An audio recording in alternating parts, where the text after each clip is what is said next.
Panorama group जो सोचता है वो करता है। देखिए, जो बम फोड़ने वाले थे अरविंद केजरीवाल, वो मुझे तो हमें तो इनफैक्ट कोई बम लगा नहीं कि कोई बम फोड़ दिया उन्होंने। जैसे ही ये घिरते हैं, जैसे इनको लगता है कि अब इनकी नैया डूबने वाली है, जी। ये ऑपरेशन लोटस, ये इस तरह की बातें करने लग जाते हैं। सर लेकिन आतिशी मारलेना सबूत पेश नहीं कर पा रही है, अब दुर्गेश पाठक भी ऐसा बयान दे रहा है। और आतिशी मारलेना एक थकी हुई, एक फेल मंत्री हैं। जी। कि अग्नि परीक्षा से हम गुजरेंगे और जब मैं लौटा हूं तो आपको फेंक के दूं या उसमें नाटक करके दूं, तो ये भी एक तरह की बेईमानी है, ये एक मक्कारी है। पनोरमा ग्रुप जो सोचता है वो करता है। हमारे साथ बातचीत करने के लिए दिल्ली सरकार के पूर्व मंत्री और बीजेपी नेता राजकुमार आनंद है। सर, आम आदमी पार्टी के विधायक दुर्गेश पाठक अब आरोप लगा रहे हैं कि भाजपा ऑपरेशन लोटस चला रही है, इसको कैसे देखते हैं? हर 6 महीने बाद, हर 1 साल बाद इनको ऑपरेशन लोटस चलता हुआ दिखाई देने लग जाता है। जब जी। मैं इनके साथ सदन में था, विधानसभा में था, तब भी यही नाटक होता था। जैसे ही ये घिरते हैं, जैसे इनको लगता है कि अब इनकी नैया डूबने वाली है, जी। ये ऑपरेशन लोटस, ये इस तरह की बातें करने लग जाते हैं। जी। ठीक है? तो पहले भी आतिशी मारलेना जी जो मुख्यमंत्री बनने वाली हैं, जी। वो भी ये बातें कर चुकी हैं और आज तक केस भुगत रही हैं। अब दुर्गेश पाठक को नया-नया ये शौक चढ़ा है, वो भी भुगतेंगे आगे। सर लेकिन आतिशी मारलेना सबूत पेश नहीं कर पा रही है, अब दुर्गेश पाठक भी ऐसा बयान दे रहा है। हाँ, तो भुगतेंगे वो भी, कानून तो सबके लिए है। ऐसे कैसे कह सकते हैं? ऐसे तो किसी की भी आप गरिमा को ठेस पहुँचा सकते हैं। सर, दिल्ली की तीसरी महिला मुख्यमंत्री शपथ ग्रहण लेने जा रही है, इसको कैसे देखते हैं?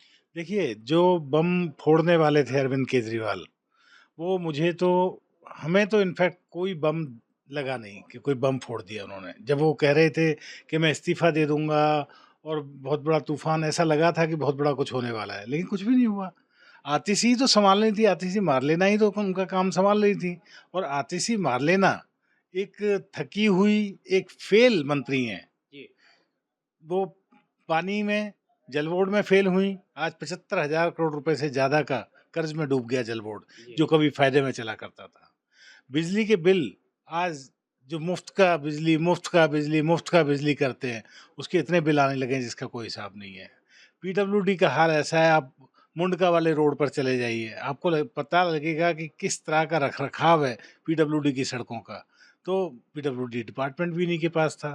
तो ऐसी फेलियर वाली जो मंत्री हैं, उनको मुख्यमंत्री बनाया है, महिला मुख्यमंत्री है, हम उसका आदर करते हैं, महिलाओं का सम्मान करते हैं। लेकिन क्या और डिपार्टमेंट कोई नहीं बदला, एक मंत्री कम लिया, जी। सिर्फ़ इसलिए कि डिपार्टमेंट ना बदले जाएँ। डिपार्टमेंट नहीं बदलने का मतलब होता है कि दाल में काला है। जी। अब बहुत बड़ा आरोप भी लगा रहा है कि कुछ काला है तभी डिपार्टमेंट नहीं बदला। हाँ, देखिए ना, आप मुख्यमंत्री जो पहले थे, उस प्रोटोकॉल पे तो एक मंत्री और बनना चाहिए जी। था। ये है मेरा। सर, शीश महल खाली होने वाला, अरविंद केजरीवाल बोल रहे हैं कि हम अब आम लोगों की तरह ज़िंदगी जिएँगे। दूसरी तरफ वो बोल रहे हैं कि अग्नि परीक्षा से हम गुज़रेंगे और जब 25 में बहुमत आएगी तब हम फिर से मुख्यमंत्री बनेंगे। राजपुर रोड पर एक कोठी थी, जी। उस कोठी के मालिक जैन साहब थे। जैन साहब ने ₹1 महीने पर वो कोठी देने की पेशकश कर दी थी। जी। तब उस टाइम भी यही सब नाटक चला था कि मैं यहाँ रहूँगा, वहाँ रहूँगा। इनके और अब कल अचानक दुर्गेश पाठक के थ्रू ही मैंने सुना है कि उन्होंने राष्ट्रीय पार्टी के अध्यक्ष के नाते एक जी। आवास की माँग की है। जी। तो ये इनके ये सब चलता रहेगा। अगर उन्होंने सीएम से इस्तीफ़ा दे दिया है, तो आवास तो खाली करना ही पड़ेगा, उसमें नई बात क्या है?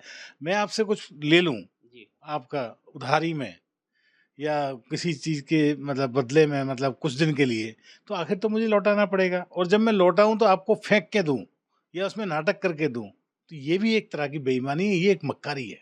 सर, एक आखिरी सवाल, क्या लगता है कि आतिशी मारलेना के आने के बाद क्या कुछ बदलाव आएगा, कुछ चेंजेस आएँगे 4-5 वही तो महीने? मैंने आपको कहा कि कुछ भी बदलाव नहीं आएगा, क्योंकि कोई पोर्टफ़ोलियो किसी का किसी को नहीं गया। मेरे पास जो 7 पोर्टफ़ोलियो थे, मैं सुबह अखबार में पढ़ रहा था कि वो जी। सारे के सारे मुकेश जी के पास चले जाएँगे, जी। जो नए दलित मंत्री बने हैं। जी। मैंने तो उनको भी कहा, उनको नसीहत दी है, उनसे गुज़ारिश की है कि जिन मुद्दों पर मैंने अपनी कुर्सी को, मंत्री की कुर्सी को लात मार दी, जी। उ उन मुद्दों को आप उठाइए। आप उठाइए कि जो दलित कल्याण निधि का हज़ारों करोड़ रुपया डाइवर्ट कर दिया जाता है हर साल, घोटाला कर दिया जाता है उसमें, उसको आप भी आवाज़ उठाइए। जब डॉक फेलो, स्पेशलिस्ट और ये हज़ारों की तादाद में नौकरियां निकाली जाती हैं और उसमें बाबा साहेब के आरक्षण का पालन नहीं होता, संवैधानिक आरक्षण का पालन नहीं होता, उस बात को उठाएं मुकेश जी।